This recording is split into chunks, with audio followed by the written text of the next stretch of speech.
Hello, everybody, and welcome back to another episode of Refugee Matters. A special hello to those of you who are watching this episode on YouTube or from your favorite podcast streaming platform. My name is Isabel Lopez, the digital organizer with We Are All America, and I'll be your host for today's conversation. This episode on the complex reality of American citizenship is brought to you in partnership with the National Partnership for New Americans. While Citizenship Day officially is celebrated on September 17th, NPNA has been celebrating citizenship all month long, uplifting the importance of naturalization and encouraging eligible community members to take that next step. Today, we want to keep that conversation going, but we want to take things a little bit deeper. We're going to dive into the good, the bad, and the ugly of what it really means to be a naturalized citizen. To help us explore these questions, we're joined by three incredible guests, and they all come from very different backgrounds and bring diverse lived experiences to remind us that there is no single immigrant journey in the United States. And we'd love for you to be a part of the conversation as well. So make sure that you share your comments and questions with us in the chat, and they'll help us shape the conversation and keep the dialogue alive beyond today's discussion. Now, I'm joined by three lovely ladies you see on screen, Vi Solano, Yuliya Zhinzherova, and Fatima Saidi. And to get us started and make sure we get to know each other and feel each other's presence, maybe we can start by sharing where we're from and the year that we became a US citizen. And I can go first. I'm originally from Venezuela. I emigrated to the US in 2017 and I became a US citizen in 2023. So let's hear from you, Fatima, then Yulia, and then Vice. Hello, everybody. Thank you for joining us. My name is Fatima Saidi. I'm the director of Well America. I'm originally from Afghanistan. I lived most of my life as a refugee in Pakistan. I came to United States in 2012 as an international student after graduating from college. The situation in Afghanistan in 2017 was not good, so I applied for asylum. In a couple years later, in 2021, I became a U.S. citizen. Thanks. Hello, my name is Yulia, and I arrived to US from Ukraine in 1994. So I pretty much was a kid, a teenager when I immigrated to this country. I have been a citizen since late 1990s. Um, I'm also part of organization called American Russian Speaking Association for Civil and Human Rights, and I represent that organization here. And I came here with my family, and I went to school here. I went to university, graduate school. I worked on Wall Street for many years. And actually, my story is how it meant to be, right? What immigration and naturalization in this country is actually should be, how the country helps people to become citizen, and how people as citizen work to make this country inviting and successful and truly great. Thank you. Hi. Hello, everyone. I'm Edelweiss Solano, and I would say my journey to naturalization is really has come full circle. I moved here from the Philippines 12 years ago, just seeking more opportunity. And then for years, through my work, I supported lawful permanent residents through the naturalization process, from helping them fill out the application form, doing mock interviews with them, and also celebrating the oath ceremony with them. And then in January 2024, which is last year, I finally walked in their shoes. So I became a US citizen. I registered to vote right away and participated in my first presidential election. And as mentioned earlier, I work for a nonprofit organization that provides support services to our community and do civic engagement work. Thank you.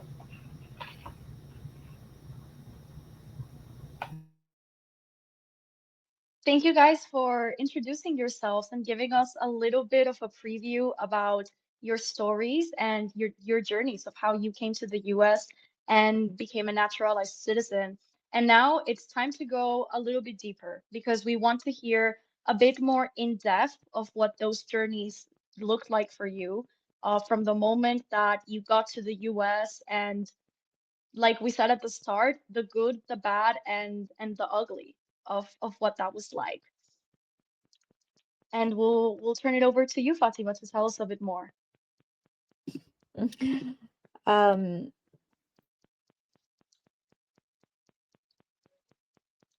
for regardless of what country you move, because immigration is the story of, yeah, new hope, new dreams, new opportunities, but it's also being removed from something that you have known all your life. It's being uprooted and rerouted, and then it's more painful when you come to a country that doesn't accept the roots, the things that you want, the branches that you are bringing, and it's keep othering you, whether it's policy, whether it is language barriers, whether it's a lot of other things.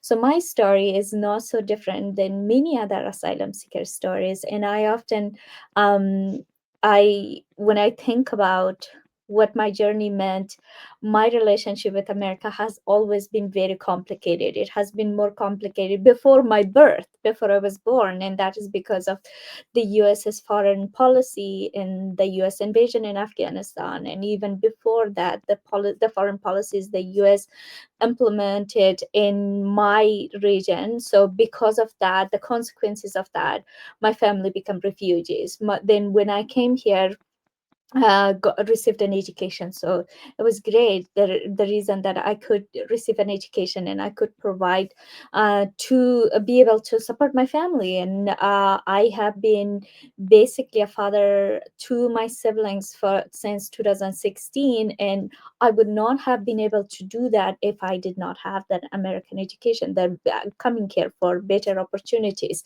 And after that, when I became a US citizen, and this was in 2021, I became a US citizen in September. It was in August 15 when the fall of Kabul happened, just literally a couple weeks. I remember the day when I went to get my citizenship on the way as my husband was driving, and I had so many feelings, I felt guilty, I felt happy, I felt this pain, all the things that I was hearing from back home, but at the same time being extremely worried about what's going to happen to my siblings, to my mother, if I don't become a U.S. citizen, because the citizenship is, it's not just for the benefit of that individual, but it's also trickle down to the family, to the community, and the benefits beyond. And because of my citizenship and being able to sponsor my family, being able to bring them and support them here, today, I can say that three of my siblings are going to university thanks to that my citizenship. Two of my little siblings are going to school thanks to that. I don't think that my sisters would have been able to go back to school to receive an education, if it was not for my citizenship. And or two of my sisters are studying engineering, and that would not have been a possibility. But then there is the other side of citizenship. Because of the work that I do, I see that, how difficult it is. I have seen people, I have met people through my work that have lived in this country for 30 plus years and still have no ways of becoming. And not only that, it's just as if, our politicians and our government constantly makes new barriers. So it's kind of like they say, climb these stairs. Once you're on the top, you're good enough to become a citizen. You get there, and then there is a new barrier. There is a new barrier. And sometimes they just plug you from the top and put you back in the bottom. And we see that with TPS. So it's a very complicated, and I don't want to take light of it. I think that is a, it's such a privilege, for someone like me, where I was born, and the journey that I have had to become a US citizen. But it does come with a lot of guilt. It does come with a lot of responsibilities, and benefits.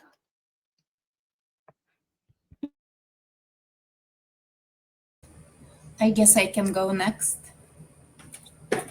When I came to this country, I was just 18 years old and I went to university. I was able to get grants and subsidized loans and to get my education. And back then, 30 years ago, we knew what we needed to do to become a citizen, right? You get a job, you get your green card, you get your citizenship. Just now, when I am working with refugee for the last 5 6 years, I see how much more difficult it became. And all through my career, both on Wall Street and in nonprofit sector, I've seen how much benefit actually people from other countries have been bringing to the US. This melting pot of cultures, it enriches everybody. We have people working in tech fields, we have people working in healthcare, we have people bringing the experience and knowledge from other countries. And I believe that is crucial for development of the country.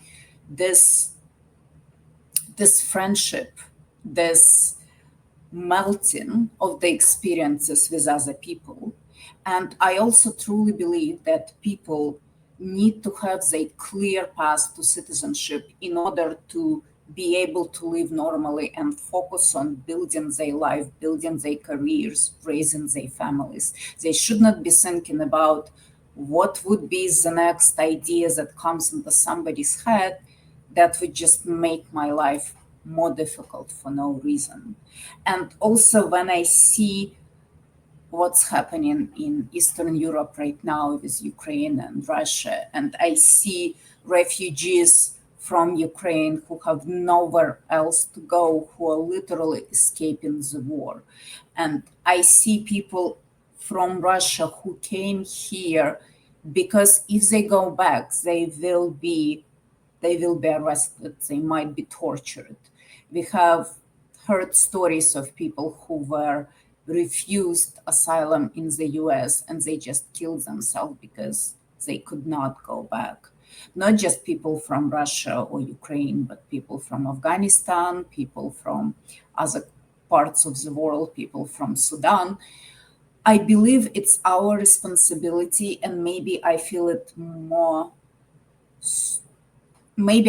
stronger because I have been given that opportunity, and I feel like I need to be able to give back to the society because I've been given an opportunity to have a good life here, and I want other people to be given the same opportunity.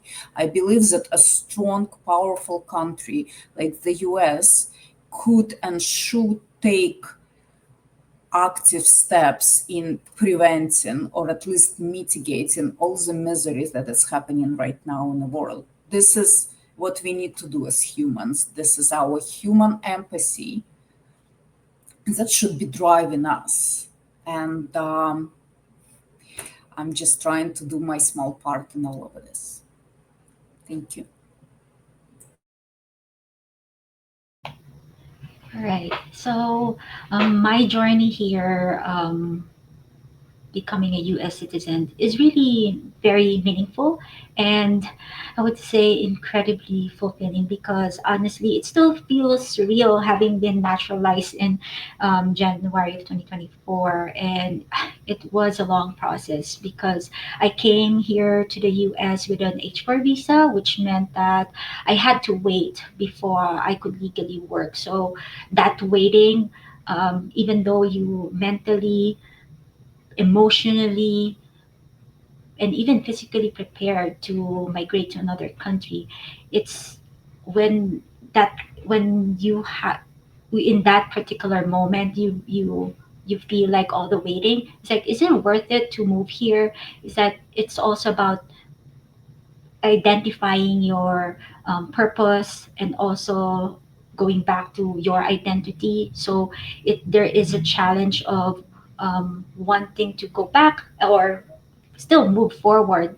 And because I left behind a stable job, my family, have friends in the Philippines in search for better opportunities and to search for basically more. And like many immigrants, I came here for better opportunities, knowing I'd have to start over. So I think whether we arrive here because of economic despair or economic prosperity, I do believe that we all have this hope um, to have a brighter future, regardless if the path is not isn't easy. And becoming a U.S. citizen last year isn't just a checkbox for me. It felt like it recognized the things that I worked for, and it reminded me that I too belong, and I have the now more than ever the right and responsibility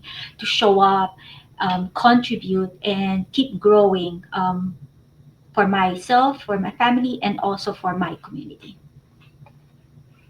Thank you. Those were beautiful answers, and I loved hearing about how the journey of becoming a citizen really goes hand in hand with the commitment of making sure that you carry that privilege forward and you pass it down to others in our community who have just arrived or who are also waiting to arrive, and we can help make that transition easier. And that brings me to a next question. I would love to hear from you, and it's, what does being an American mean to you? Because I know that when it was my own naturalization ceremony, the moment when they ask you, you know, if you give up all allegiance to other countries and you declare that the US is your new home and you're waving that American flag, that was such a surreal moment to live through because number one, I think you never really expect to be able to give up your roots and where you're from in such a an explicit way, but also knowing the relationship that at least Venezuela has had with the United States, um, and really what the US represents, some of the things it does, and whatever you may think, it's difficult. It was a very emotional moment, and I would love to hear how you felt when you were taking that oath and what being an American meant to you at that moment and continues to mean to you today. And I think we can hear from you, Yulia, since you've been the citizen the longest of us. Yes, certainly. For me, and I hear it a lot from my friends who have been here as long as I have, I am a lot more Americanized than a lot of people in this Russian speaking community. I fully embraced America, the culture, the goods and the bads, you know. I do feel responsibility when I feel like we are failing our allies, we are failing the refugees, we are failing NATO, we are failing people who are counting on us to give them leadership and to give them support, and we are not. And on the other hand, I do feel proud to be an American when we win Nobel Peace Prize, when we win Olympic medals. It just, and this country is so beautiful. I traveled in many states. I've seen the canyons, I've seen the mountains, I've seen the lakes. It is beautiful, breathtaking country, and I feel like a part of it. I I read English books. I watch English language TV. I do not follow Ukrainian or Russian country. I mean, I deeply care about what's happening there right now, and I do deeply care about Ukraine. Right now, you can see in my background, this is Sophia of Kiev, one of the main churches in Kiev, capital of Ukraine, where I'm from. Um, and I want to help people find refuge. And I also truly feel that the whole world, when we work together, it's like the wave raises all the boats. We all benefit from working together. We all benefit from caring for each other, caring for the environment, caring for the poor countries, caring for cu- curing of diseases and finding, you know, life-saving medicine and ways to produce more, food and water to regions that need it.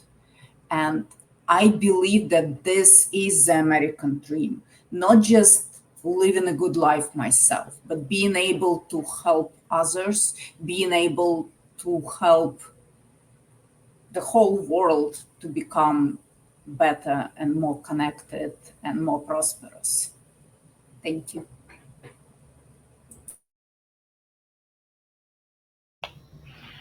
Right, and for me, being an American citizen is as someone born and raised in the Philippines means that I'm living between two worlds. I'm carrying within me the Filipino values and also honoring my roots while also learning to navigate a new life here in the U.S. And after 12 years of living here, I've learned that being an American isn't just one fixed identity. It's something that we constantly have to shape through our own values, the actions, and the community that we have.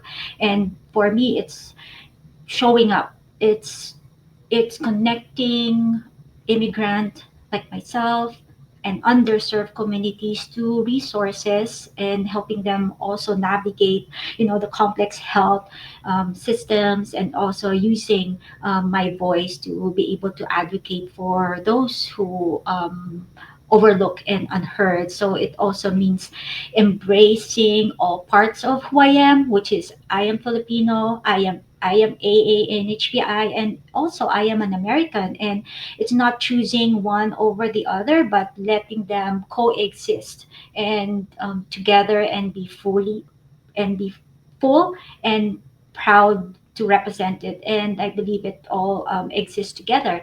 And as a educated immigrant, also one of the toughest challenges is realizing that your qualifications aren't enough, and you have to prove yourself over and over again. Our degrees, sometimes our work experience, even the language fluency and accents are often met with doubt. So you are expected to work harder, speak better English. You speak the language, but what they hear is the accent, and you hold the responsibility of also being a good immigrant image. So it's having that quiet battle to be seen as equal, but also being an American is also realizing that we are enough. We are being enough was never the point. And yes, we are all enough in our own special way. We are immigrants. We are enough. And whether you come here again for economic prosperity and also for issues, our identity isn't tied to people's acceptance or approval. And being a super immigrant with superhuman work ethic isn't really a requirement for being a citizen. So being an American citizen is I stop apologizing for who I am, my accent, the way I look, my all of it, the differences. And yeah, and I think being American is also being able to give back to the community of what you have achieved and what you can help, whether it is with your own back in the Philippines, like contributing, or mainly also contributing to our society. Thank you. That's so beautifully. I think for me, being an American is not necessarily someone who is a citizen, because I think that there are so many immigrants who have lived here for 10, 33 years, and I think they are beautifully American and they believe in the ideal of our country, even if they don't have that piece of paper. So for me, when I think of what an American means um, is looking back to our history. We have a long history of what America stands for, and throughout the history, America. I'm not naive to the bad side of our history, but it has always tried to better itself. We have always gone through revolution, evolutions. We have always tried to. There has always been people in our country that questions. We still have. There are people who are protesting. There are people who are doing whatever they can to fight whatever is coming out of our politician. That's what means for me to be an American. It's our First Amendment. It's our freedom of speech. It's allowing people. We didn't have. An official language. It does not matter what language you spoke. You're an American because you're in this country. And I think that nobody, there is really not a clear definition of what American is for me. Whatever makes another person feel safe, whatever it's when I go to a grocery store, someone smiles at me and that makes my day, that's an American for me. And that's what an idea is. I don't, and then the other thing I'm constantly thinking about as something that I am probably much more aware now that I'm a US citizen and also working the work I do. I don't think that people would have walked continents and cross ocean to come here if America was not meaningful, or the maybe what I think of an America, what an American mean to me is quite be narrow, or could be based on just circumstances of my life, but maybe that means very differently for other immigrants. But for me, the most important part of America is freedom of speech, freedom of religion, but also thinking about throughout our history, US has always been kind to the poor, to the needy, not just in America, but the rest of the world. We were the biggest donor of United Nations, UNSCR, for many, many years.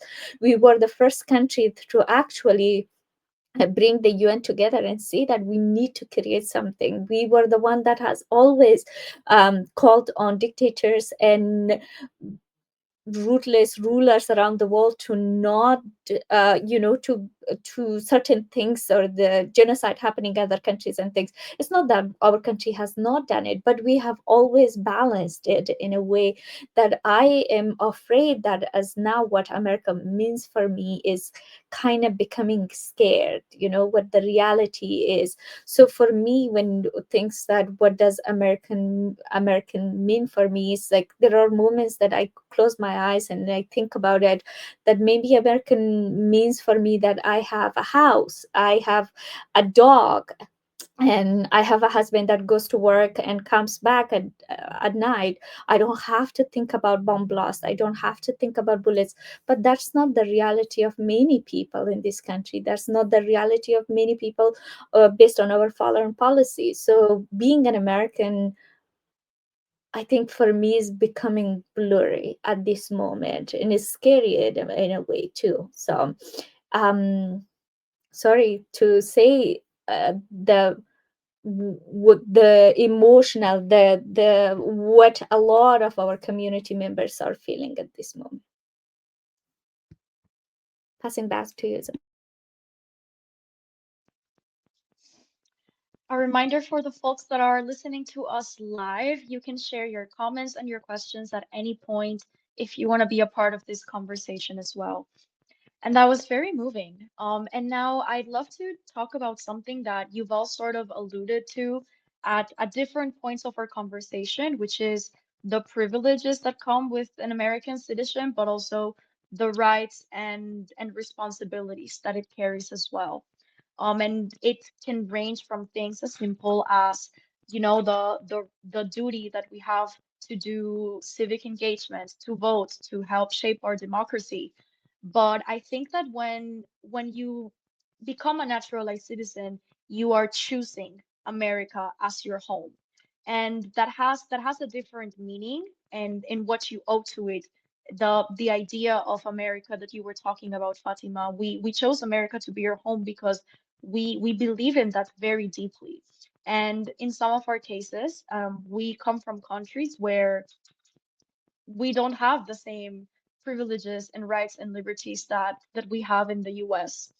So, with all of that context, what do you see as the rights and responsibilities and contributions that you feel come with being a naturalized citizen?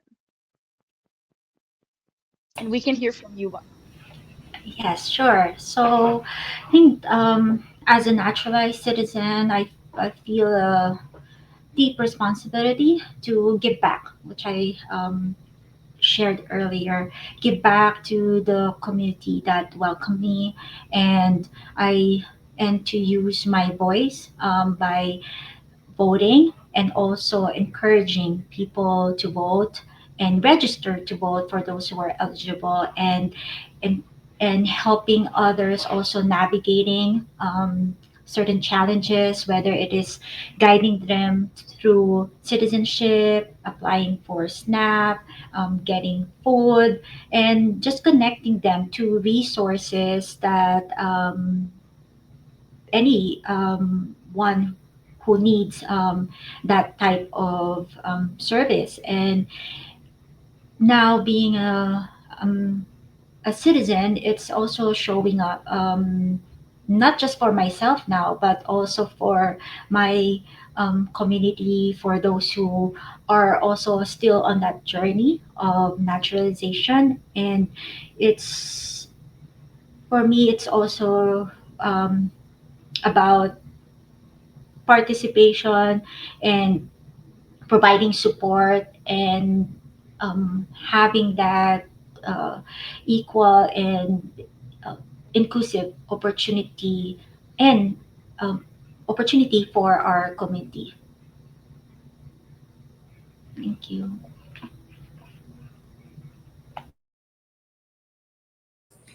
I guess I can go next. I truly believe that this country, it gives us a right and opportunity to choose our leaders, but it also gives us responsibility to hold them responsible.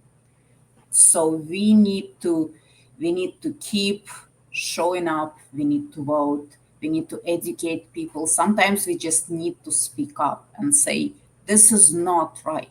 Sometimes we go and speak to our representatives and tell them we need you to tell the rest of the Congress to support this. We as constituents, we believe in this. That's why we chose you. You are our voice. And we need to keep our voices heard. So we need to show up at protests. We need to contact our representatives. We need to vote. We need to tell people that a lot of what they hear is a propaganda. And this is how you can educate yourself better to recognize it. It's our job as citizens, and it's our job as just people who are given the opportunity, who are given those rights, who are given the privileges of living in this country. And I know it's hard, I know it's uncomfortable, I feel the same way. Those are scary times. But if each of us does our small part in just showing up, in just speaking up and saying, I see you, I see you, I support you, I will try to do what I can, and to show people that support, sometimes it's actually a lot just to know that there is somebody who sees you and supports you and understands you and knows what you're going through. Thank you.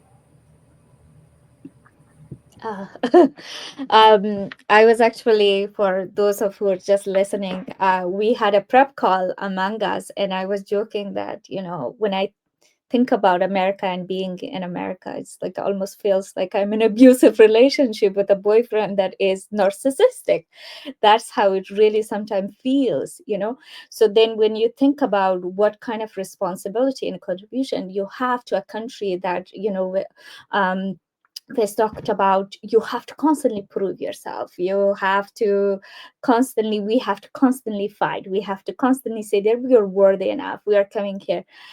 So and sometimes I want to not do that. I want to be my responsibility to be to me and to my family, to the people I love, and I want to just don't really care about a lot of people what they say, and I want to be speaking my responsibility to be to absolutely and unapologetically celebrate my Afghanness. I don't care. Sometimes I just wear my Afghan dress and go to, I live in a very white neighborhood and I go to grocery store with the most vibrant color Afghan dress I could find. And that is my responsibility because I want people to know that America is not just like, and especially if you're living in New England, nobody is wearing color. So when I do that, of course, it is just people look. And I think that's my responsibility to remind them that the world is very different. America is very different. America can be anyone. You can dress up the way you want, whatever language you want. And I have a mother who only speaks Hazargi, and I speak to her.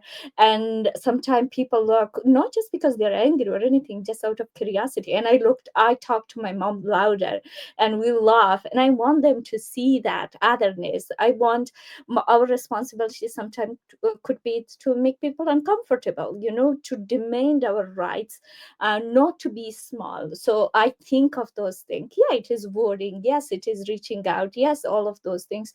But beyond that, I think that we have to live our fullest humanity. And I don't want to lose that in order to become small enough that America doesn't feel threatened or Americans don't feel threatened, you know.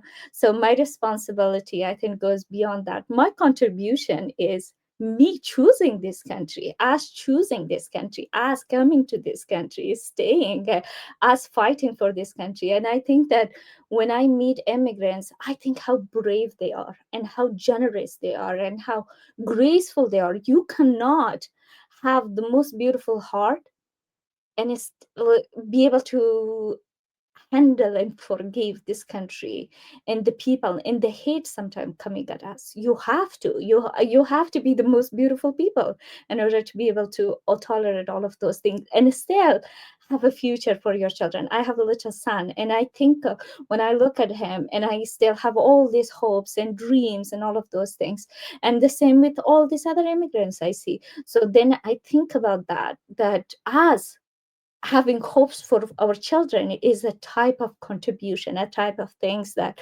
because majority of Americans sometimes I made, it's just so you know, it's like almost removed. I don't know how to explain it, but then I meet an immigrant and it just fills my soul, and I think that is their contribution to the community, to in most of us. The other thing is, Isabel, you mentioned what happened to Venezuela. Most of us have come from countries. We carry the knowledge, we carry the fear, we carry the pain of so many countries falling, civil wars, all of these things. We bring the good news, we bring the bad news, you know, but we know that what is good for our country because we have seen what happened to our countries. We come here not just because we chose this country, but we don't want to live in the situation that happened in our home country. So I want to celebrate being an African American, but at the same time, I know what does it mean when the government is start canceling, what the government is controlling, when government comes and say that to pregnant women, you cannot eat this, you cannot do that without having any educational knowledge. They're not doctors, they're not. And when I think of conservative Christian, right wing Christians, I literally, if I close my eyes, I think of them as Taliban. And those things are that my responsibility to tell my fellow Americans, hey, this is not the right place. This is making me uncomfortable because I have been through it. I have lived through it. I have family members who have survived through this. So let's stand. And also as an immigrant, our contribution and our responsibilities, not to just fight for our rights. We don't want, and we are not removed from the American history in the American story. So our story is intertwined with the American story. If America is doing well, immigrants are doing well, immigration is doing well. And we have to think that way, that okay, our fight is, yes, we get HB1 visa, yes, we will fight for pathway to citizenship, yes, we will fight for TPS, yes, but we also will stand up when the government is bullying other communities, that whether it's women, whether it is LGBTQIA plus community, whether it is Black Lives Matter, all of these things, our survival is in our solidarity, in our sisterhood and brotherhood. That is the only way we survive, because we have seen in our own countries that we have come, we, if we didn't unite it, we lost, and that's a lot of us are here. So I hope that helps. But yeah, the biggest responsibility you guys can do is like just have a beautiful life and work hard, have families, and just be happy. Thank you.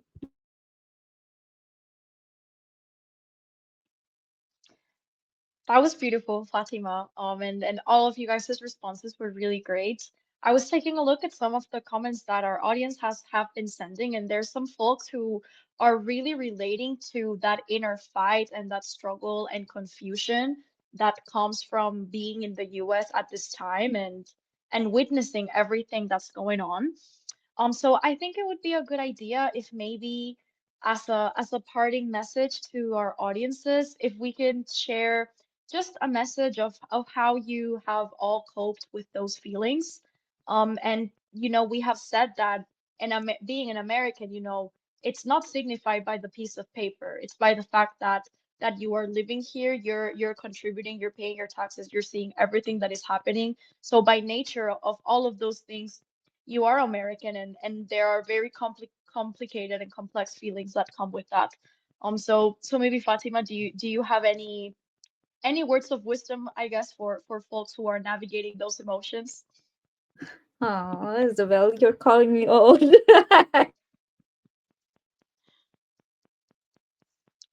Maybe not a word of wisdom, but something that has helped me is and this is, I think a lot of immigrants are really good at this, we create our own villages. We are born to our village and communities back home, but here we don't really have that, or have the privilege to have our siblings and families, so we start creating that. And I literally have people that I can call, and I call them my mountains. They are really the people, if I get tired, if I get exhausted, I can just lean, and I feel safe. And that's probably because I'm Afghan. I come from a very mountainous country.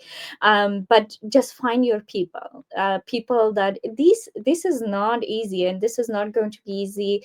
And next year or the year after that, or I don't know how long we have to do the fight, the good fight, that we have to do that. We cannot just, for those of us, like being an immigrant and having immigrant in your family, and most of us have mixed status in the family, so you can't just come 9 to 5. It's not a 9 to 5 problem, it just goes with you everywhere.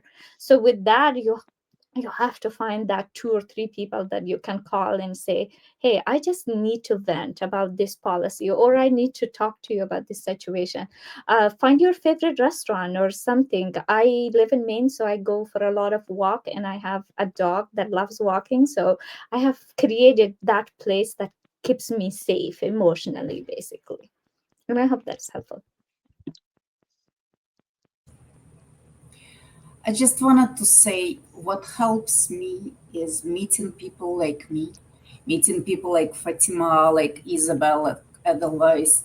I see that others believe in the same things I believe, that others work to improve this country in the same way as I want to improve. I see those courageous people in Ukraine who right now fighting pretty much for the rest of the world against fascism. I see hundreds of thousands people coming to the protests against the injustices, and it fills me with hope. And it fills me with pride of being part of that. And I think this is what it means to be an American, or just to be a good human being. Thank you. So I know it's very heavy right now. There's a lot of uncertainty, especially around immigration, and it is overwhelming with especially working in a nonprofit as well is having dealing with a lot of funding cuts, and then with immigrants or they experience a lot of misinformation as well as they're just scared, and I know we're also scared for them, especially like back I know that there are some people who refuse to go back home because they might get deported. So I think it's important for everyone just to stay informed and reach out to organizations who could help. And just like what Fatima said, lean on your family, lean on your community, and find the support that you need because that's where we can all find the help that we can get, and just showing up fighting for issues that affect our community and just staying connected. I think that would really help. I know it's hard, but it's through the community, through your family is where we will all find our support, and just showing up for each one. If you are having trouble having mental problem, reach out to resources that can help you cope with that. And then again, just staying focused on what you can do, um, and be connected once again to your community and your family, most importantly.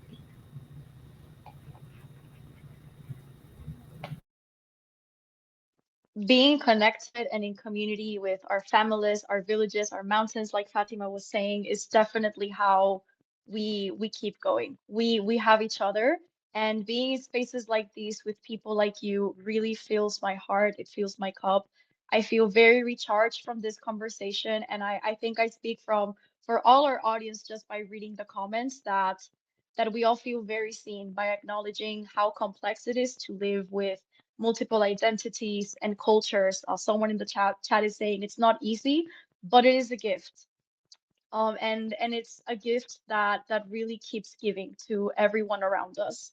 So I really want to thank you, Yulia, Vice, and Fatima for your time and to share your stories. And thank you to all of you who stayed for this conversation. And if you're catching this episode later on YouTube or on another streaming platform, let us know what you think. Tell us what your own journey towards naturalization has been like, and what does being an American mean for you as well. If you would like to stay updated about upcoming Refugee Matters that we do, you can subscribe to our newsletter at weareallus.org, and you can find out everything that We're All America is doing and all of our future events. Thank you so much. Have a good rest of your day. Thank you, Isabel, and thank you, everybody. Bye. Thank you, everyone.